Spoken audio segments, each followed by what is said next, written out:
자, 이번에는 37번을 보겠습니다. 사회복지조직의 부문화에 관한 설명으로 옳은 것을 모두 고르면. 사회복지조직의 부문화에 대해서는 참 오랜만에 출제가 이렇게 되었습니다.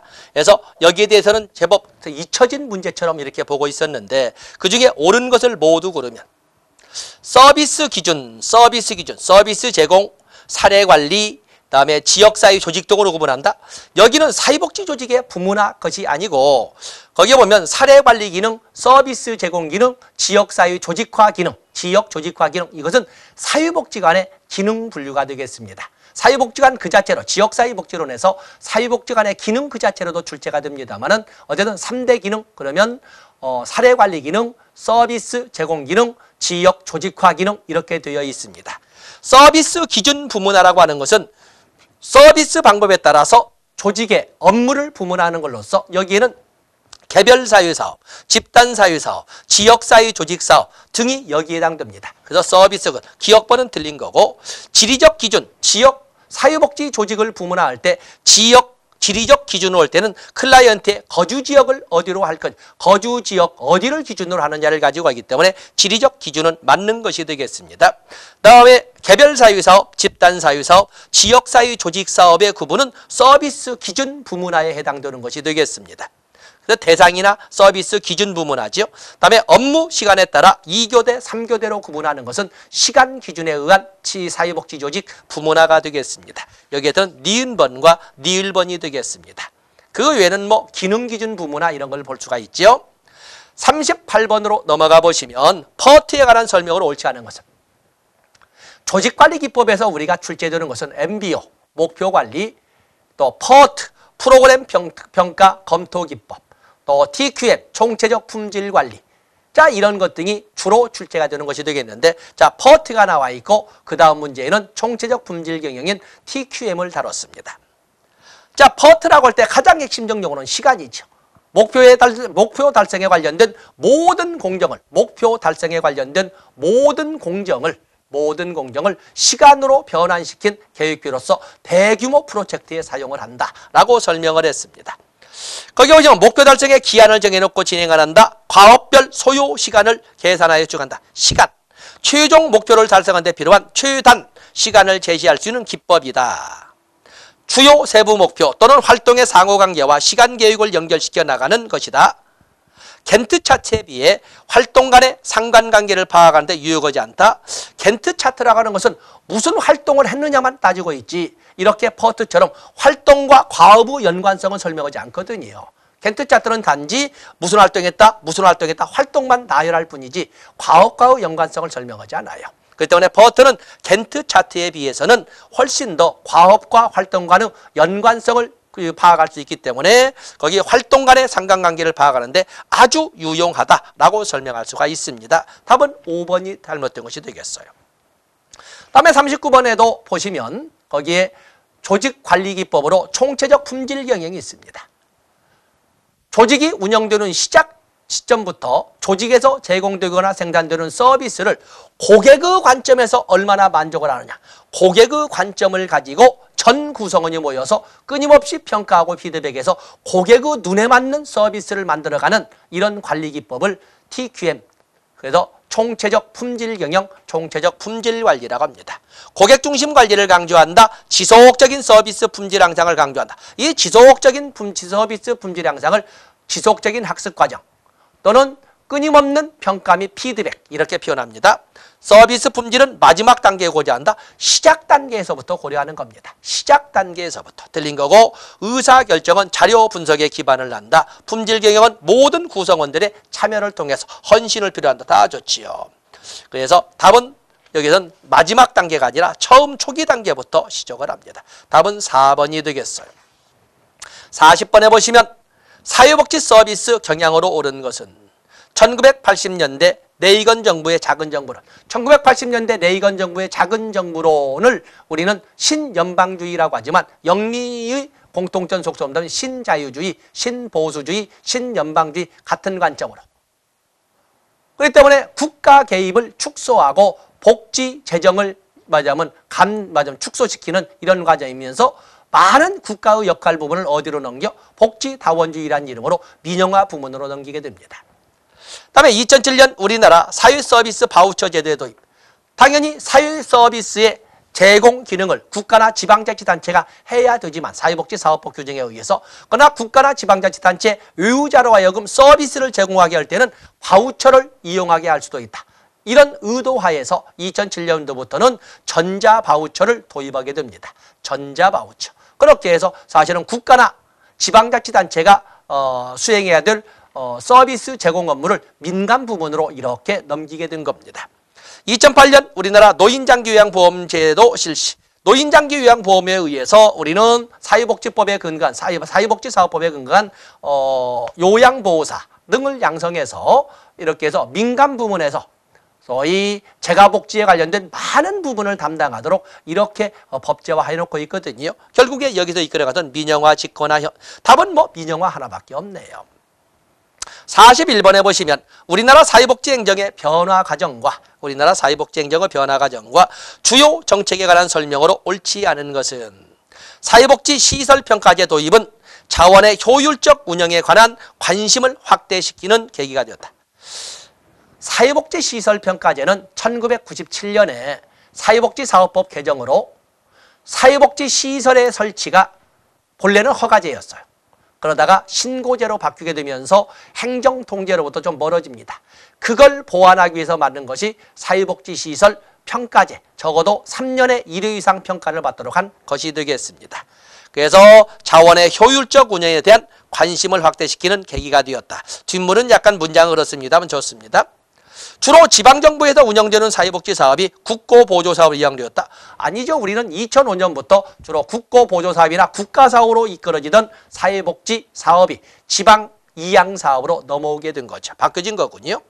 읍면동 복지허브와 전략은 맞춤형 통합서비스를 제공하기 위한 민관협력을 기반으로 한다. 그래서 읍면동 복지허브와 잘 봐주시고, 희망복지지원단 2012년도부터 시군구 단위로 만들어진 희망복지지원단 공공영역에서의 사례관리 기능을 담당한다. 좋습니다. 국민기초생활보장제도는 복지가 국민의 권리로서 인정받기 시작했다는 의미를 갖는다. 그래서 1999년에 법제가 만들어지고 2000년부터 국민기초생활보장제도가 시행되지 않습니까? 그렇기 때문에 여기서 틀린 것은 완벽하게 틀린 것이 답이 2번이 되겠어요. 42번에 보시면 기획의 유형에 대한 설명으로 옳은 것은 기획, 그러면 장기 기획, 중기 기획, 단기 기획, 또는 최고관리층의 기획, 중간관리층의 기획, 또 그런가 하면 실무관리자의 기획, 또 그런가 하면 전략기획, 전술기획, 프로그램 기획 뭐 이런 식으로 다양하게 나눕니다. 최고관리층은 조직의 사업계획 및 할당 기획에 관여한다. 기획 파트하지요. 기획 파트합니다. 다음에 중간관리층은 구체적인 프로그램을 짠다. 감독관리층은 1년 이상의 장기 기획에 관여한다. 이 감독관리층의 범위를 어디로 해야 될지는 모르겠지만, 자, 3번은 좀 1년 이상의 장기 기획 좀 닫아보시고, 다음에 전략전술에서 전략적 기획은 조직의 기본적인 결정과 행동 계획을 수립하기 위해서 이루어진다. 자, 이것은 뭐 맞는 것이 되겠습니다. 자, 1번, 2번, 4번이 다 맞는 것이 되어 있고, 운영계획은 외부 환경과의 경쟁에 관한 사정을 포함한다. 운영계획이라고 하는 것은 조직 내부의 절차에 관한 계획입니다. 운영계획은 조직 내부에 주어진 자원, 정해진 절차를 얼마나 효과효율적으로 운영할 수 있느냐 하는 기획이기 때문에 조직 내부, 환경과의 관계나 환경과의 경쟁을 가지고 따지는 것이 아닙니다. 이건 틀린 거죠. 3번과 5번은 다 틀렸네요. 왜냐하면 1년 이상의 장기 기획이라고 하는 것은 최고 관리층이 이끌어가는 것이지 실무자 직근에 있는 슈퍼바이저와 같은 감독관리층이 하는 것이 아니기 때문에 틀린 겁니다. 그러면 1번과 2번, 4번 중에 뭐가 맞을까? 최고관리층은 조직의 사업계획 및 할당계획. 조직의 사업계획은 일리가 있습니다만 할당계획이라고 하는 것은 운영계획의 일환으로서 이것은 중간관리층도 하고 사실은 실무선에서 하는 거죠. 실무선에서 감독관리층이라든지 그래서 소위 관리실무자가 하는 것이 할당계획이라고, 아니면 왜냐하면 하위관리층에서 하는 것이 감독관리층이 하는 것이 할당계획이라고 할 수가 있습니다. 다음에 중간관리층은 구체적인 프로그램 기획을 한다. 구체적인 프로그램 기획은 바로 하위관리층, 말하자면 감독관리층이라고 하는 감독관리자가 구체적인 프로젝트를 짜는 겁니다. 그렇기 때문에 언뜻 보면 맞는데 중간관리층이 아니라 하위관리층 또는 감독관리층이라고 해야 됩니다. 가장 그래도 하자가 없는 것이 답이 4번이 되겠습니다. 답이 4번이 되겠어요. 43번에 보시면 인사관리에 대한 설명으로 옳지 않죠. 참 오래간만에 인사관리 나왔군요. 인사관리. 직무분석 이전에 직무명세서와 직무기술서를 작성한다. 자, 이것은 좀 뭔가 잘못됐군요. 어떠한 직무 분석을 해서 이걸 가지고 두 개의 보고서가 나오게 됩니다. 하나는 직무 분석의 결과 그 직무가 어떤 일이냐고 하는 직무 기술서와 그 직무 담당자는 어떤 사람이어야 한다고는 직무 명세서로 이렇게 두 개의 보고서가 제출되게 됩니다. 직무 기술서라고 하는 것은 이건 직무 자체에 대한 직무 설명서입니다. 설명. 여기에 나오는 설명이라고는 직무 설명. 여기는 업무 담당자 조건. 업무 담당자의 조건을 말합니다. 이렇게 해서 직무 분석의 결과 그 직무는 어떤 직무이고 그리고 그 직무 담당자는 어떠한 조건을 갖춰야 하는가를 설명해서 직무 기술서와 직무 명세서가 만들어지는 겁니다. 그리고 이거에 의해서 직무 평가가 이루어지죠. 이거에 의해서 그 직무 평가가 이루어집니다. 직무 평가. 그리고 이거에 의해서 오늘날 강조되는 성과 평가하는 것처럼 직무 등급이나 직무 성과에 대한 기준이 만들어지게 되는 겁니다. 1번 틀린 거지요. 직무 분석을 통해서 직무기술서, 직무명세서가 만들어지는 겁니다. 직무기술서는 직무 자체에 대한 기술이다. 직무명세서는 수행자 요건에 관한 기술이다. 인사관리는 성과관리, 개발관리, 보상관리 등을 포함한다. OJT 나와 있지요. On the job 트레이닝이 되게 있는데 일상 업무를 실제 현장 훈련이죠. 실제 업무를 수행하는 현장에서 선배나 아니면 상급자를 멘토 삼아서 일을 배워나가는 것을 온더잡 트레이닝이라고 하고 옵더잡 트레이닝이라고 옵더잡이라고 하는 것은 전문 훈련기관이나 합숙 훈련기관에 들어가서 훈련만 별도로 받는 것은 옵더잡 트레이닝이라고 합니다. 답은 1번이 틀린 것이 되겠어요. 44번에 보시면 성과주의 예산 모형 옳지 않은 것은 우리가 예산 편성기법에서 4가지 중에 하나는 나온다고 그러지 않습니까? 품목별 예산 LIBS, 성과주의 예산 PBS, 기획예산 PPBS, 감축예산, 감축관리에 관한 연기준 예산, ZBB. 자, 이렇게 4가지 중에 한 문제가 나오는데 가장 지금까지 많이 나왔던 것이 바로 이 성과주의 예산이었어요. 어떠한 사업의 성과 측정에 초점을 두는 예산 편성이 바로 성과주의 예산인데 어떠한 사업을 최대한 세분화, 사업을 여러 프로그램으로 나오고 각 프로그램마다 여러 세부 하위 프로그램을 나누고 하위 프로그램을 아주 구체적인 프로젝트로 나누어서 아주 말단 하위 조직에서 다룰 수 있는 범위까지 세분화한 다음에 업무 단위당 단가 곱하기 업무량을 통해서 예산을 편성하고 그를 기준으로 해서 매 업무당 성과를 측정해 나가는 데 초점을 두는 것이 성과주의 예산입니다.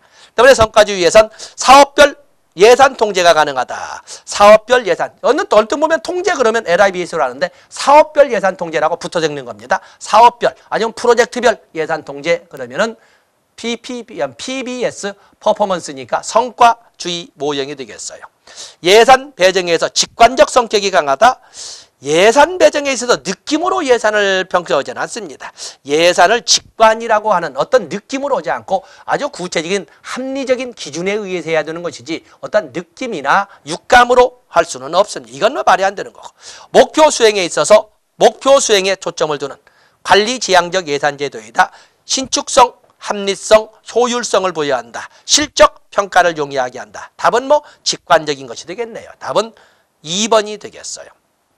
45번에 보시면 논리 모델을 적용한 독거노인 사회관계 형성 프로그램의 내용으로 옳지 않은 것은 자 우리가 논리 모델 또는 로직 모델이라고 하는 이 논리 모델은 보통 투입, 그리고 전환 활동이라고 하죠. 산출, 성과, 그리고 영향. 옛날에는 성과까지만 아웃컴스만 나왔지만 오늘날은 임팩트도 보편적으로 사용을 합니다.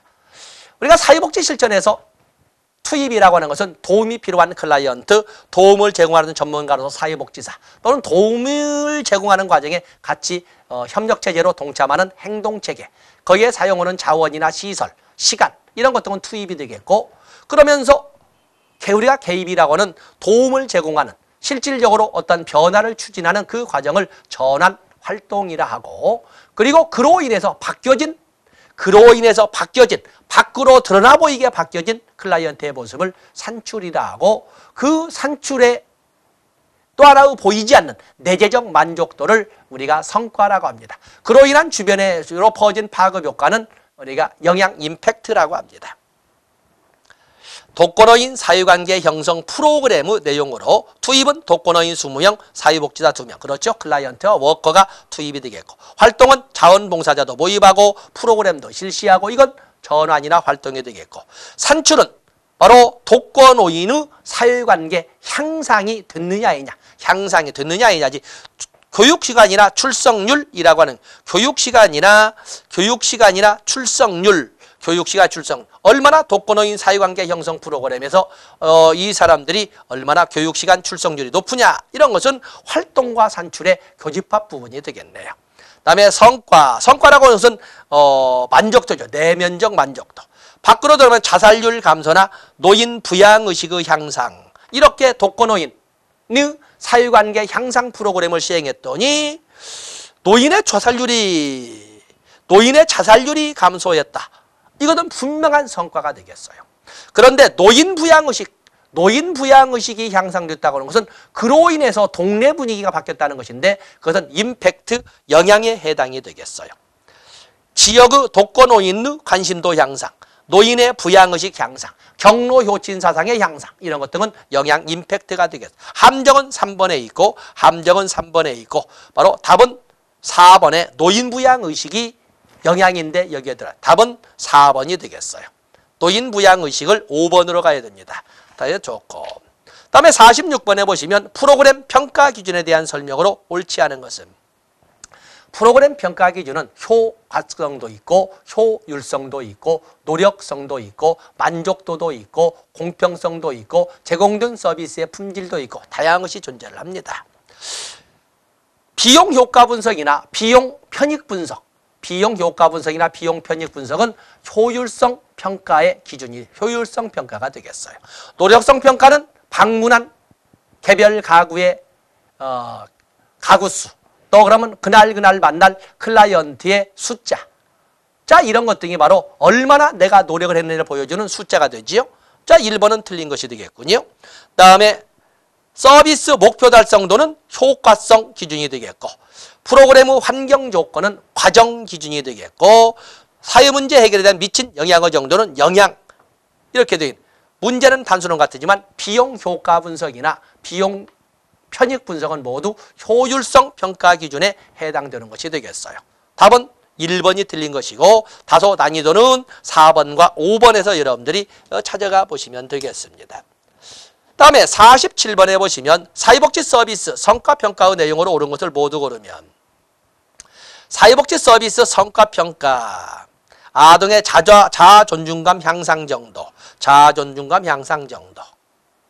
유사한 취업 프로그램의 1인당 취업 비용, 프로그램 참여자의 취업률, 도대체 사회복지 서비스를 제공한 효과가 어떠한 성과를 보여줬느냐를 알아보는 것은 이렇게 얼마큼 향상되었느냐, 취업의 비용이 얼마나 적게 들었느냐, 취업률이 얼마나 높아졌느냐, 모두 이것은 성과평가의 한 예라고 할 수가 있겠습니다. 답은 기억 다 나와. 답은 5번이 되겠어요.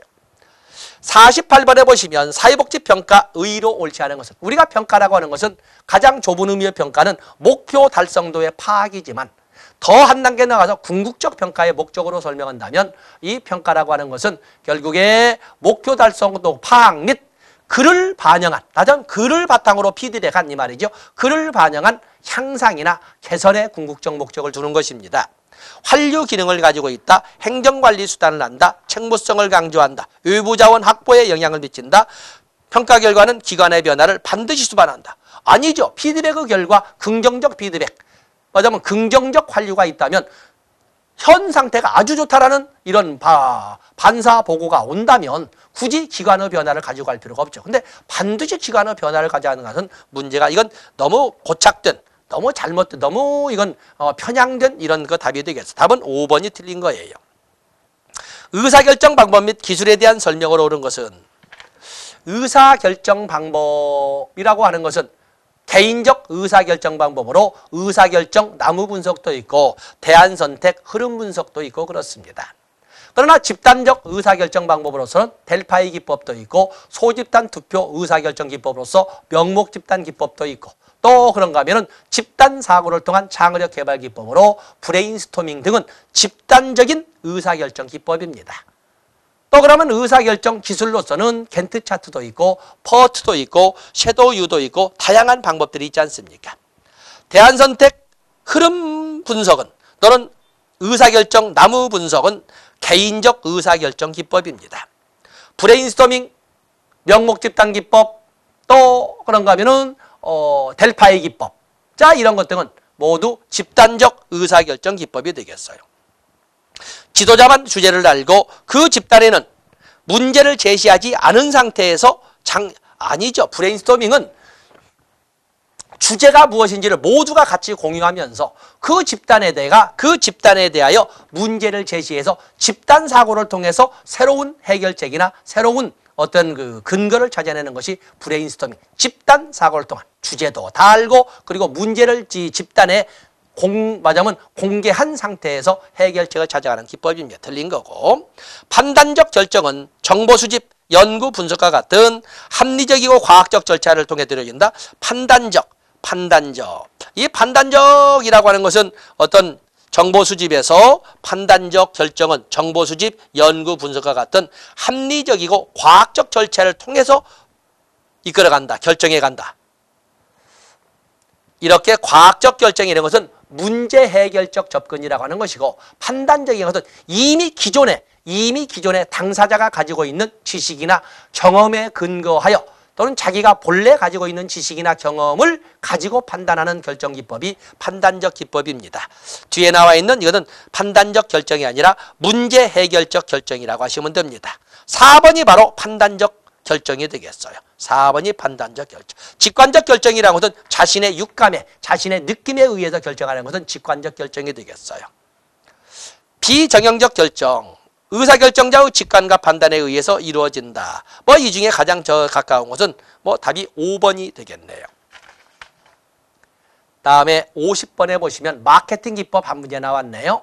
1970년대 복지국가의 위기로 많은 복지시설이나 기관이 운영상 위기에 봉착하게 되니까 영리 부분이나 기업 부분에서 사용하던 많은 수익 구조를 창출하는 기법이나 마케팅 기법을 도입하게 된 겁니다. 그렇게 해서 오늘날에는 사회복지시설이나 기관에서 마케팅 기법을 일반적으로 활용하고 있는데 거기에는 다이렉트 마케팅이라고 하는 DM 기법도 있고 또 공익을 중심으로 이끌어가는 사회 마케팅도 있고 또 데이터베이스 마케팅, 고객 관계관리 마케팅 또는 기업 연계 또는 공익 연계 마케팅 등등이 있습니다. 그중에 고객들이 A기업의 물품을 구입할 경우 A기업이 그 수입의 일정 비율을 비복지관에 기부하는 방식. 바로 이런 것을 기업 연계 마케팅 또는 공익 연계 마케팅이라고 이렇게 설명을 합니다. 여기는 공익 연계 마케팅이라고 이렇게 나와 있군요. 답이 1번이 되겠습니다. 이 공익 연계 마케팅, 기업 연계 마케팅 서로 이름을 바꿔가면서 또 출제가 될 것이고 그러지 않다면 또 뭐가 사회 마케팅. 정부나 지단이나 또는 시민과 지역사를 위한 공중의 행동 변화를 위한 건 마케팅을 바로 이 사회 마케팅이라고 합니다. 그래서 공익을 실현하기 위한 조직적 노력을 할 때에는 사회 마케팅이라 하고 기업도 좋고 그 기업이 많이 물건이 팔리면 그 일부가 바로 복지에 다시 투자되기 때문에 복지시설이나 기관도 좋고 그래서 기업과 복지 모두 윈윈의 전략으로 활용되는 마케팅은 기업 연계 마케팅, 공익 연계 마케팅이라고 합니다. 약간 짜증나는 문제도 한 3문제 있었습니다만 이런 정도 2015년도에 사회복지 행정론은 좀 평이했었다. 이렇게 평을 내릴 수가 있겠습니다. 자, 사회복지 행정론 기출문제에서는 여기까지 하겠습니다. 고맙습니다.